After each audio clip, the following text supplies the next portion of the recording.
Delegation में Iran के 31 सदस्य मौजूद हैं। एक्सपर्ट और सलाहकार भी यहां पर शामिल है। ईरान यानी पूरी साजो सज्जा के साथ यहां पर पहुंचा है। सुरक्षा से जुड़े हुए अधिकारी वो भी मौजूद हैं। डेलीगेशन में ईरान के 71 सदस्य हैं। यानी जब टेबल टॉक होगी तो क्या होना चाहिए, आगे क्या हो सकता है, निष्कर्ष क्या निकलेगा, ताकि चर्चा ऑन टेबल हो पाए।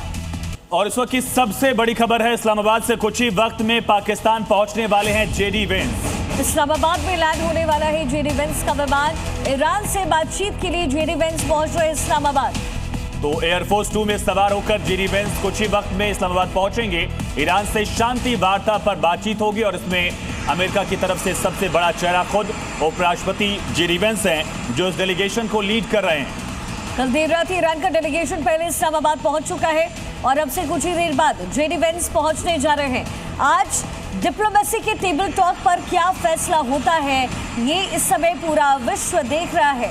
सबकी नजरें बनी हुई है। इसी बीच एक और बड़ी खबर है, ये बड़ी जानकारी, पाक एयरबेस में वेंस का विमान उतर गया है। तो पाकिस्तानी एयर स्पेस में जेडी वेंस का विमान कुछ ही वक्त में जेडी वेंस का ये विमान लैंड करने वाला है। बड़ी खबर है, जेडी वेंस पाकिस्तान पहुंचने वाले हैं। अब से कुछ ही देर बाद लैंड होने वाला है जेडी वेंस का विमान। लेबनान में सीज फायर चाहता है ईरान, ये भी बड़ी जानकारी निकलकर सामने आ रही है। तो हिजबुल्लाह पर हमले बंद हो, ईरान की बहुत बड़ी शर्त। इस शर्त से क्या ये बातचीत डगमगा जाएगी, ये बड़ा सवाल, क्योंकि ईरान बैठक में लेबनान का मुद्दा उठाएगा।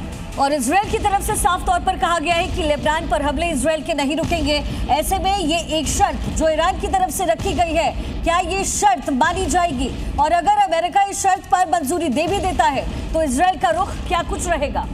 तो इस वक्त की सबसे बड़ी खबर, पाकिस्तान में ये बातचीत होने वाली है, लेकिन उससे पहले धमकियों का दौर जारी। एक और बड़ी खबर, परमाणु मुद्दे पर भी बात बिगड़ सकती है, ये भी कहा जा रहा है। लेबनान के मुद्दे पर भी विवाद संभव।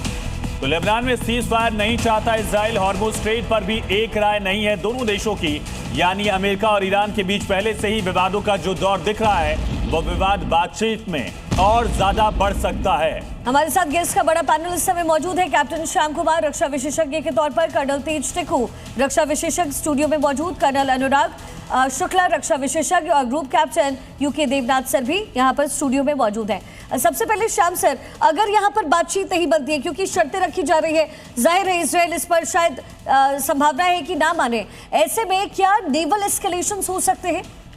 धन्यवाद। जय हिंद शनो वरुणा। देखिए शिखा, ये बहुत संदेहास्पद घटना हो रही है फिलहाल। यहाँ तक कहा जा रहा था कि थ्रेट है जेडी वेंस को वहाँ जाए ना जाए। पहले भी कई बार ऐसे हो चुका है नेगोशिएशंस में, जहाँ पर ऐसे अमेरिका के CIA ने उन्हें वार्न किया हुआ है। इसी में नहीं, पहले भी। तो पहले ईरान लैंड कर चुका, तब वो लैंड करेंगे, ये पहली बात समझिए, क्योंकि उनको पता था ऐसा ना हो कि ईरान आई ही ना। तो ये भी एक मुद्दा था।